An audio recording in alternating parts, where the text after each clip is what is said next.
Hello, whistleblowers everywhere. Today I am going to do a very much requested tune breakdown. I posted this tune a while ago up on some of the Facebook whistle forums, and a lot of people really liked it.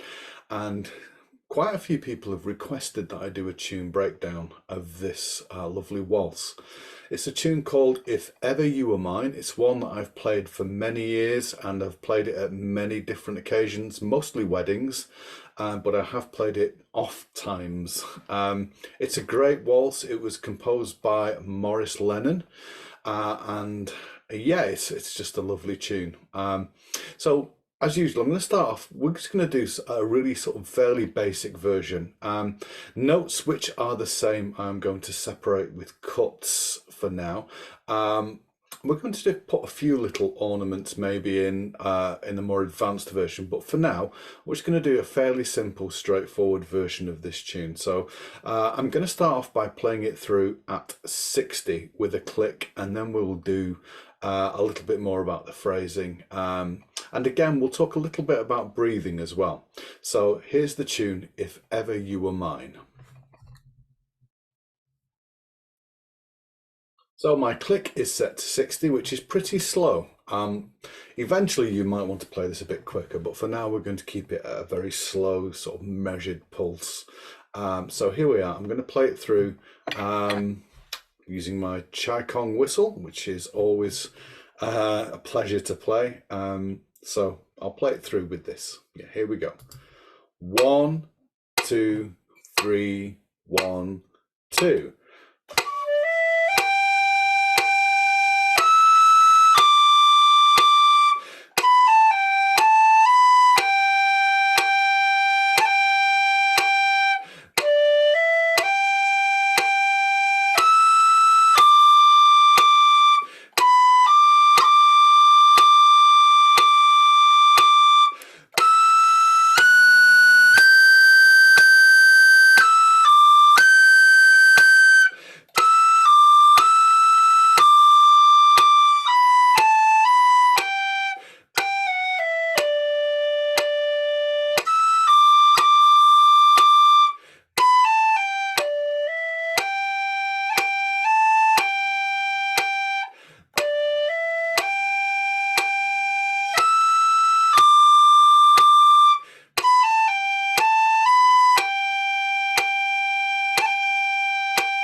So when playing this tune, it's best to work in long phrases.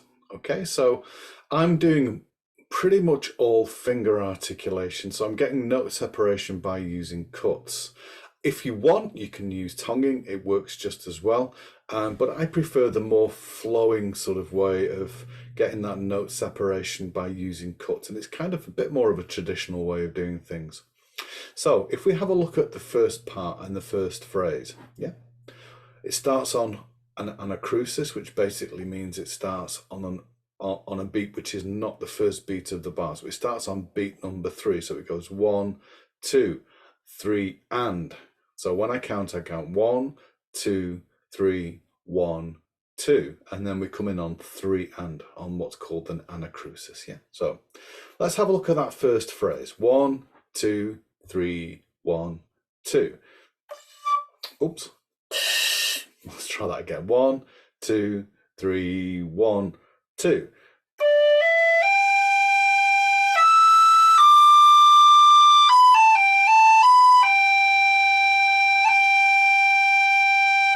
So it'd be nice if you can get that whole phrase in the one breath. Yeah, I'm not tonguing anything apart from the very first note, that low D. Let's do it again. 1, 2.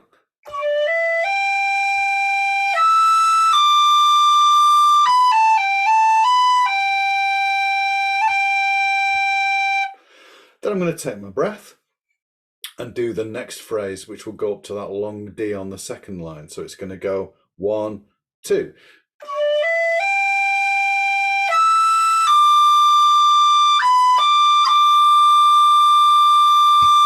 Now we have a tied note on the third and fourth bar. So the that dotted half note, or the dotted minim, which is for the full 3 beats. So, and we're going to tie it over. So you don't play that note, but you count it. So listen to it again. So 1, 2.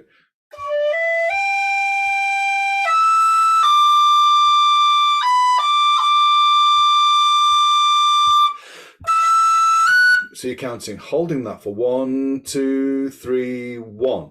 And then you're going to take your next breath. So we're going to do that whole first and second line up to that long D. So here we go. 1, 2.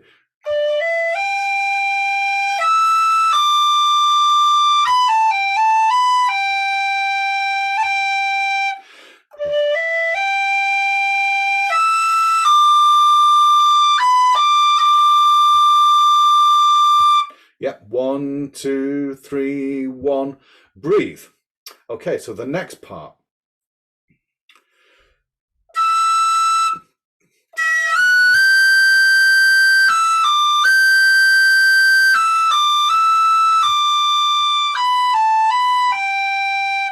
So I'm going to take my breath, again, tongue in the first note of the phrase, and the rest of it just using your breath and your fingers to articulate. So 1,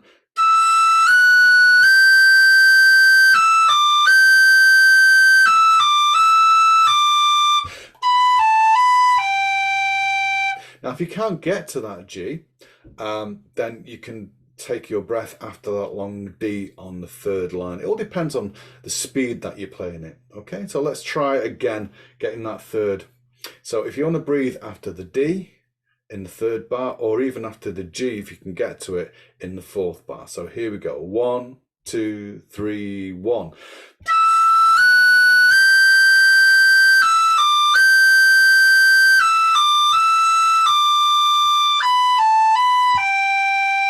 So I could quite comfortably that time get my breath and get to that breathing point on the last bar of the third line on the G. Now, if you can't, you can maybe do it on the D, and I'll show you that.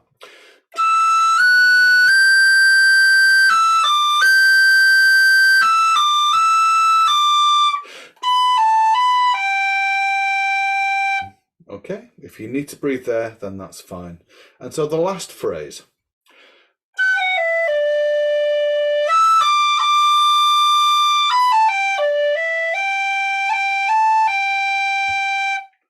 Okay, so what I'm doing then is taking a breath at the end of the first time bar to repeat. So I'm only going to hold that for 2 beats because we want to repeat it.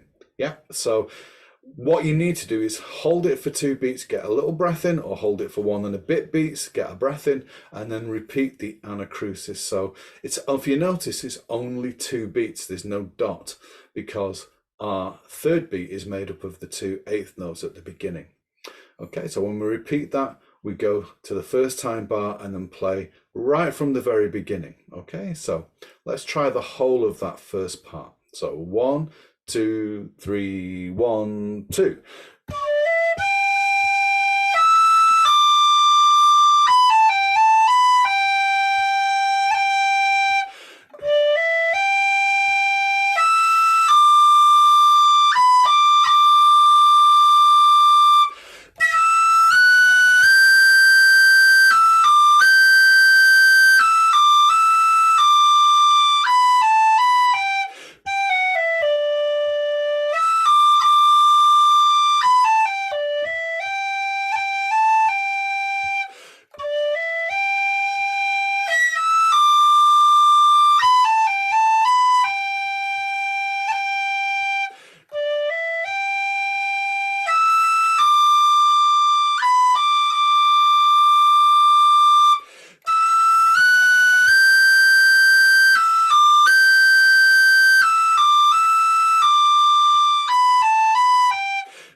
End of the second time bar, I'm going to cut that dotted minim, that dotted half note short and get a nice breath in there. Okay, so imagine we've got a little rest after that.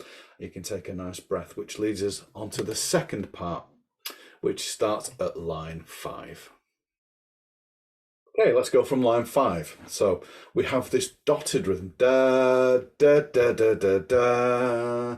Da, da, da, da, bum, bum, bum. So make sure you're holding that dotted crotchet, that dotted quarter note for 1, 2, 3. Yeah, 3 eighth notes.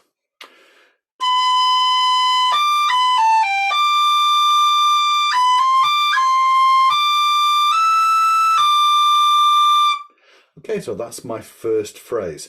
So again, tongue the first note and just let your fingers and your breath carry the rest of it.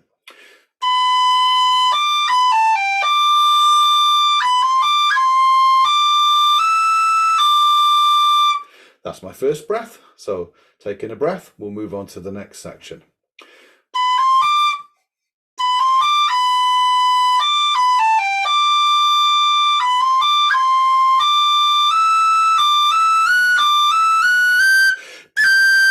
Now, it's a very long phrase to have in one breath, so you might want to break that down and take a breath after that D, which is what I'd call a preemptive breath. You might not need to breathe there, but we've got a very long phrase, and if you want to sustain it, that long half note, that long minim D, is a good place. So we want to go.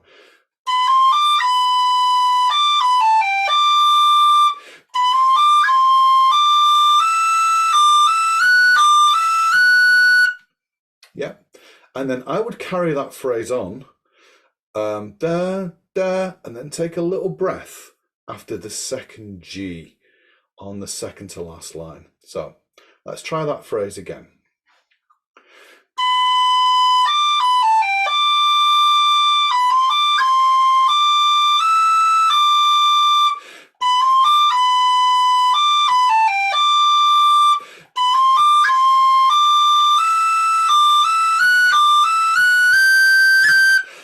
Yeah. So that's where I'm going to take my breath. So I've taken my breath after the second G on the second to last line. So I'm going to go.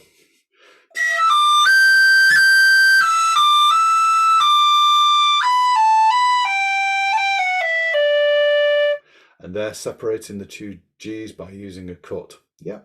And then I've gone to the long D on the last line, and then I'm going to take my next breath.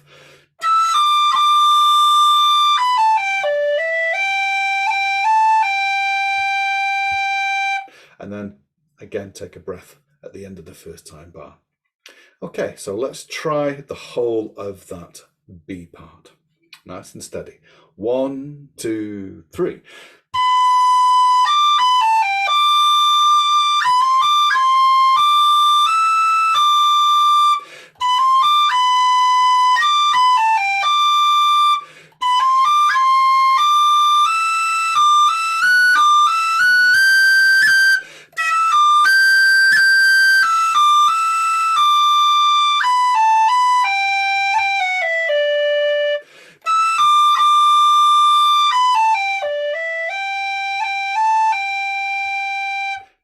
repeat and go to the second time bar. So same thing.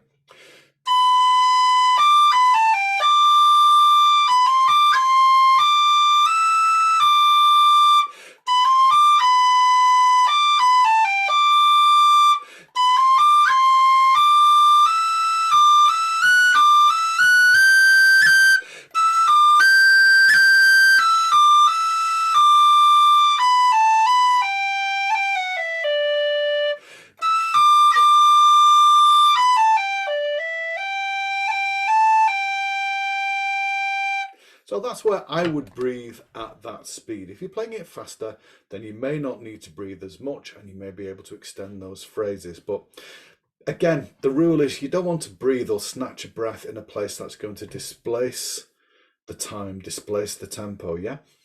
It's better to breathe after a longer note than trying to interrupt a run of, say, eighth notes, in which case the breath will sound very kind of disjointed and it will interrupt the flow a little bit too much. So we want to try and think of it in terms of sentences. Like you speak a sentence, it has a beginning, a middle, and an end. And these phrases are all musical sentences, if you like, and that's how we need to construct this.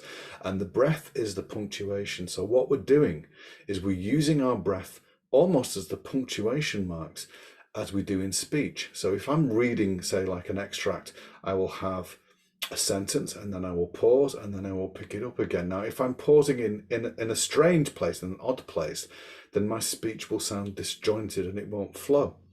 Same with singing. Yeah, exactly the same thing. You have a beginning, a middle, and an end to the phrase. So exactly the same with these tunes. Yeah, you want to make sure that you're not breathing in a place which will make the tune sound a little bit disjointed, or even worst case scenario will displace the beat, which will displace the tempo. So that's something really to think about when you're doing this. So okay, so I'm going to play it through all the way. Okay, I'll play A, B, and B.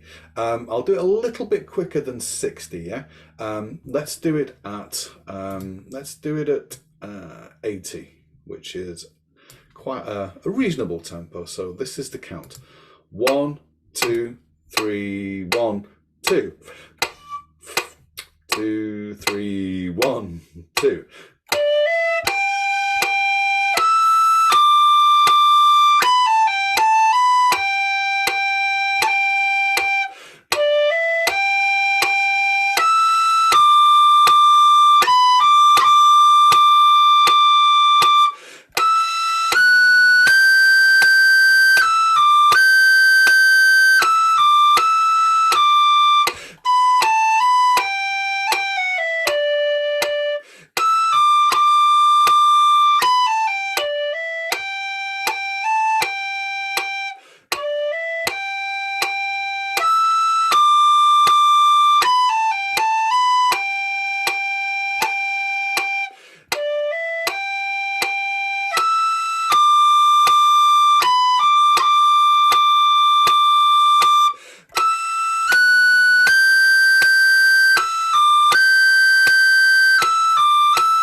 Okay, so that's the basic version with no real ornamentation. So let's do some ornaments, some nice kind of slides and a few little twiddly bits, which just pretty it up really. Now, you don't have to do any of these. There's just things that I add just to sort of pretty it up a bit, I suppose. Yeah, just a few little trills.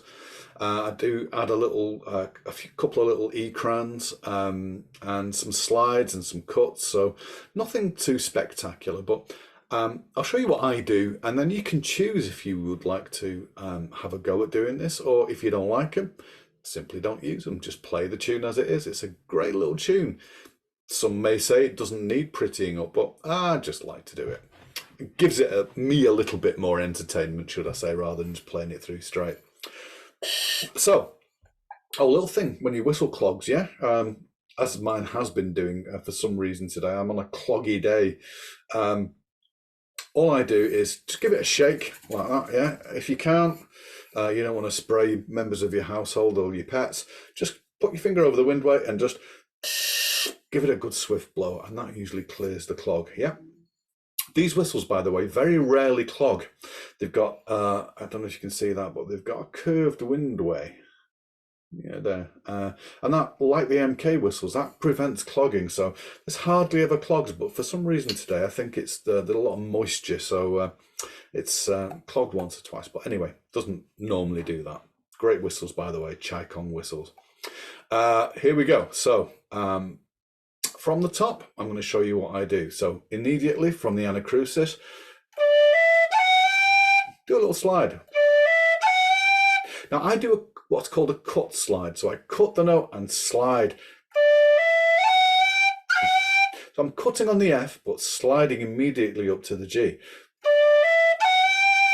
You can just do a slide. I like to give it a bit of an emphasis with a cut.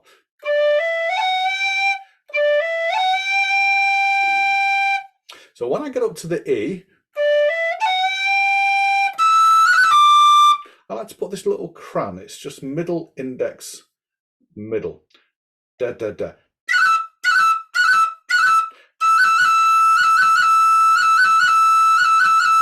And it's a basic cran. The more advanced cran has got an additional A cut.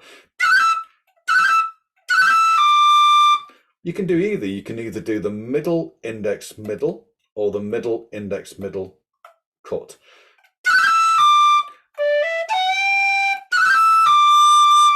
But I just generally on this, I just do the middle, index, middle cran.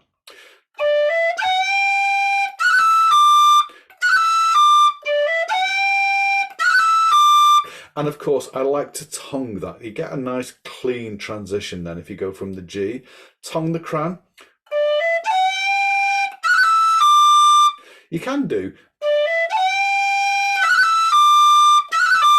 but I get a bit more cleanliness and it gives it a bit of a push when you tongue that E and then cran.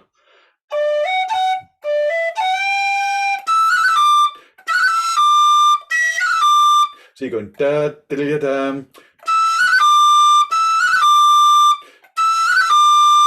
So you're playing the note, holding it, and then cranning at the end.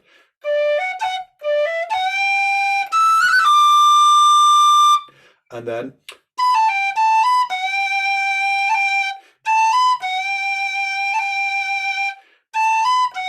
you can put that slide in on the G.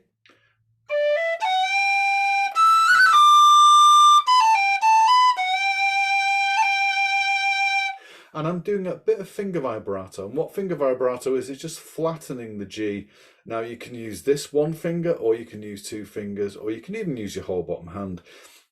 I tend to use just the one finger on these kinds of tune because otherwise it flattens it too much, and I don't want a wide vibrato on this. I just want a nice little kind of subtle hint of vibrato. So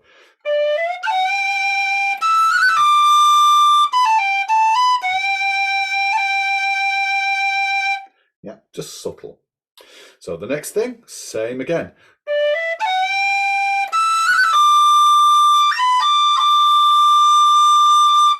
Now Now we can't really do finger vibrato on the D. So what you can do is you can do a little bit of what's called diaphragm or abdominal vibrato, where you're just going ha ha ha ha ha ha. And you're just using your diaphragmatic muscles here, your abdominal muscles, and you're just sort of pushing them, a bit like what a singer would do with when they do vibrato. Now what you can do, what's nice, is just hold the note and then just tail it off with a little bit of vibrato, like this.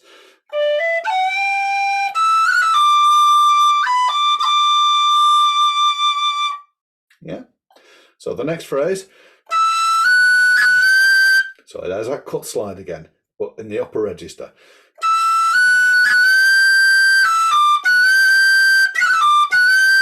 Now if you want, you can do a little cran or a little shake.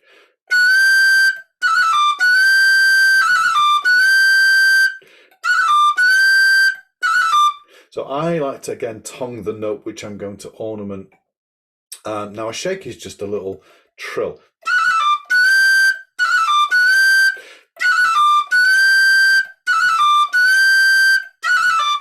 So it's down, up. Sorry, up, down, other way around, yeah?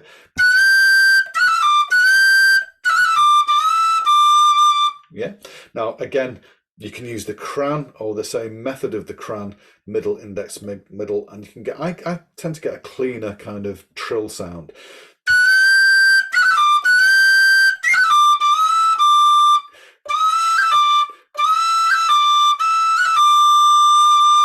So what I'm doing there is I'm doing a slide up from D to the E in that third bar on the third line, yeah?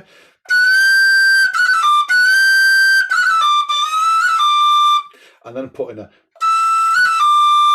just a little da da da dum, almost like a little turn. So going E, F, E, D, it's just a little embellishment. Yeah.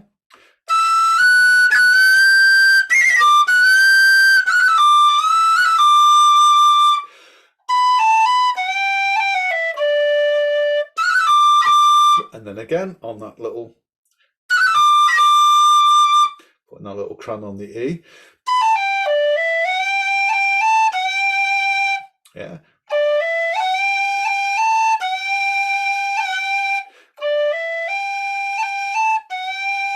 And a nice little slide.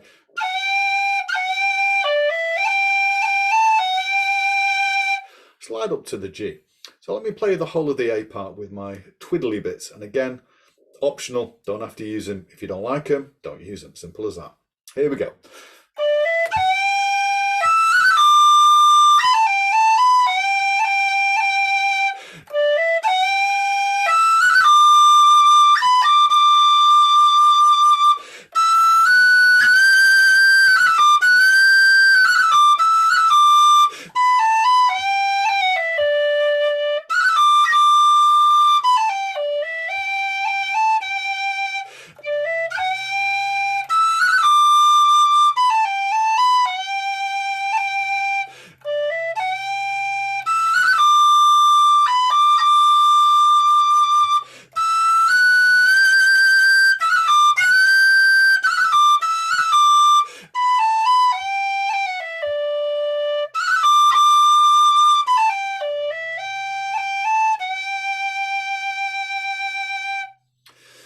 Okay, let's have a look at the next part now and see what we can do to add some twiddly bits, some ornaments to it.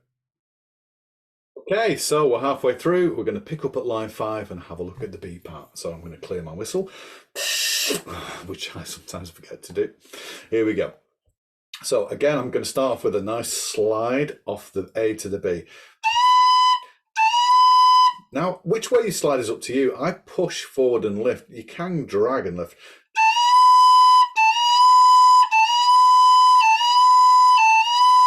You decide which works best for you, but I like to push and lift. Yeah.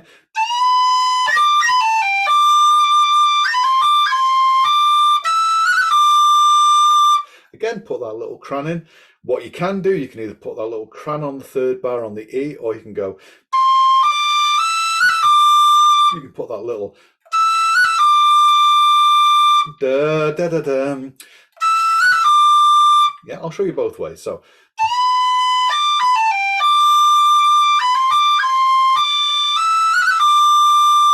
cran, and now with the little melodic ornament.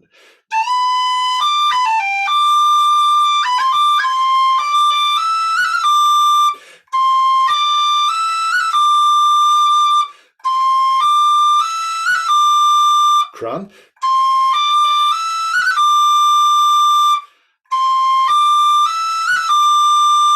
Yeah, use them both. Use one time, cran it the next time, or don't use either. It's up to you. Okay, so the next bit. Yeah.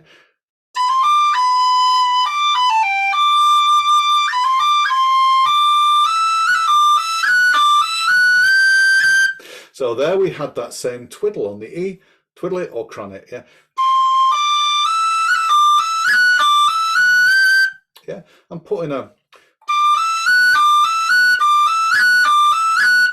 Now, I like to put a cut on that high F. You can do it once or you can do it both times. That's the last bar on the 6th line, yeah.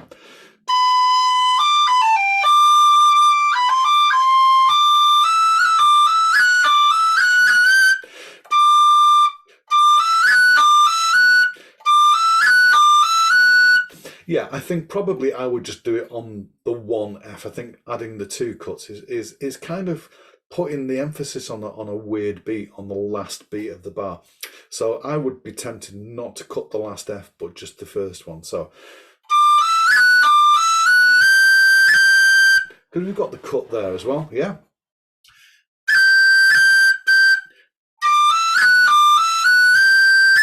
And that's where we're going to take our breath, yeah. So let's have a look at that whole bit with the ornaments, yeah.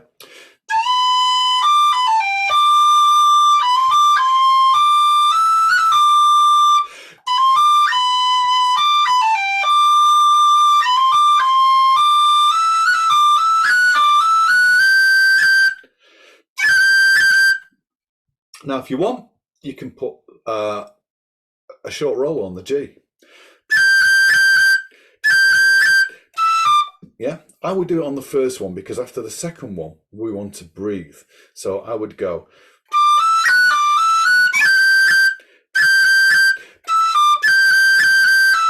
Now you can put the short rolls on both G's in the next bar because we're not breathing there. But when you've got an ornament and you need to take a breath, it's probably best to drop the ornament and just play the plain note and then use what you would have done for the tap of the roll to get a breath in. Yeah.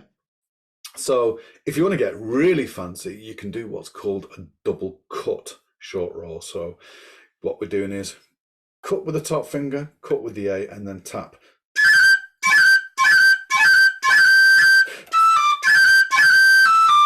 Tricky. Yeah, it takes a lot of practice with that. So if you want, you can just do that regular roll, which is cut tap.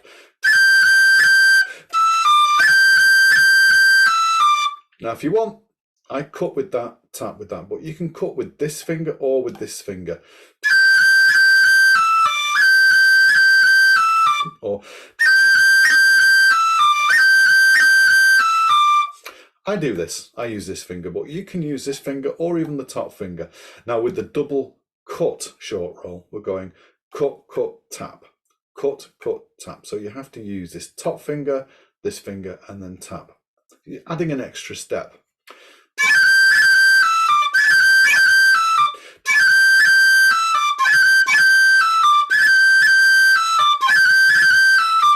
Da da da da da da. You're getting, rather than just da da da da, you're getting da da da da da da. So you're getting 3 parts to that. So it's kind of a tripleted sound.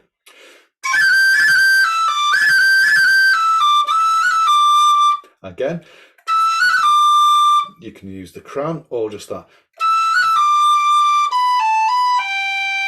Okay, so let's go and do the whole of that section, yeah?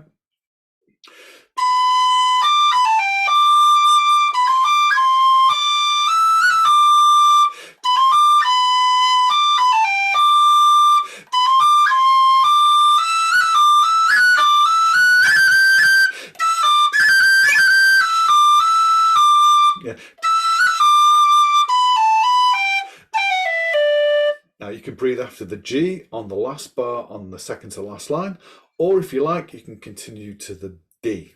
Depends where you need to breathe. It's always good to figure out what your capacity is. Now, if I was playing this on a low D whistle, I would probably have to breathe more, and especially if it was a big air capacity whistle, then you're going to need to breathe more. So it's kind of making sure your breath doesn't interrupt. Yeah, what you're doing is just making shorter sentences, shorter musical phrases, yeah? So the last bit.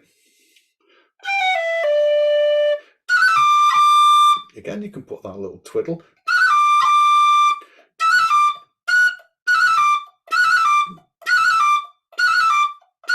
Or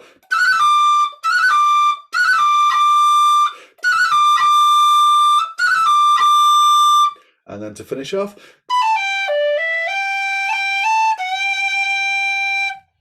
a little variation that I like to put in second time around, yeah? I like to add a little kind of additional part. So what I'm doing is I'm repeating that little phrase twice.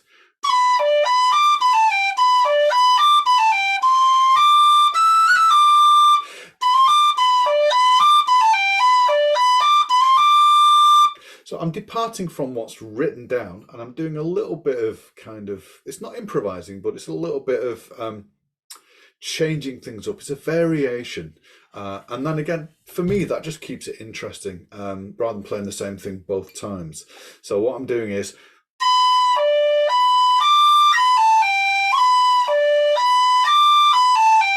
so what's written,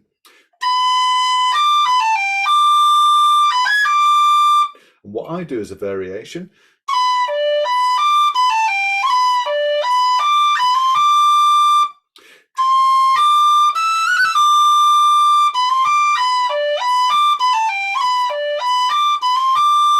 same thing again for the second bit.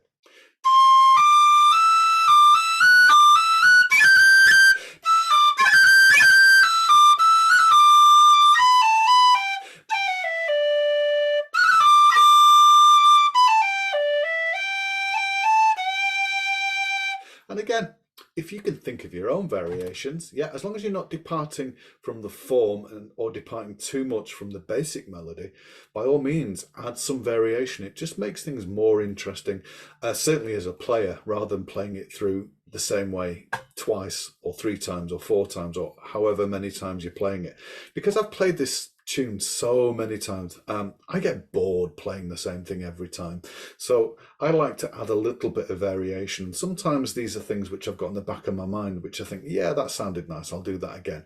Or even sometimes if I'm feeling particularly daring, I'll just try something out.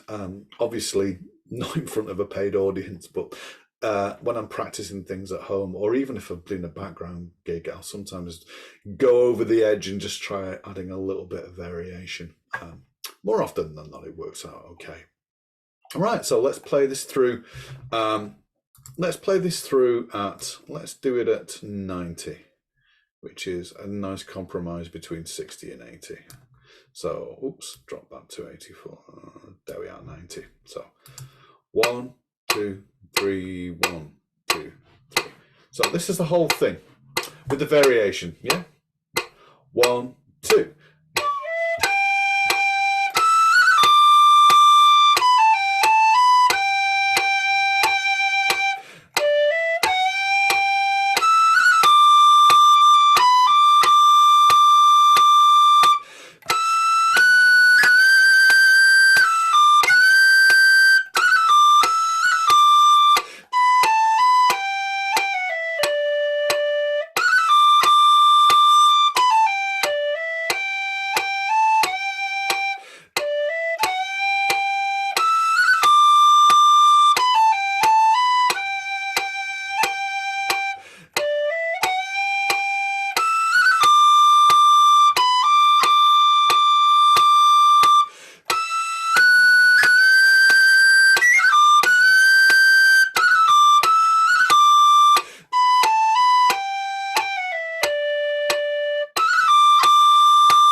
So yeah, it's up to you how you want to play it. You can add some ornamentation, some slides, some cuts, some twiddly crayons, or even some of those little turns that I call them, where you're going from melodic ornamentation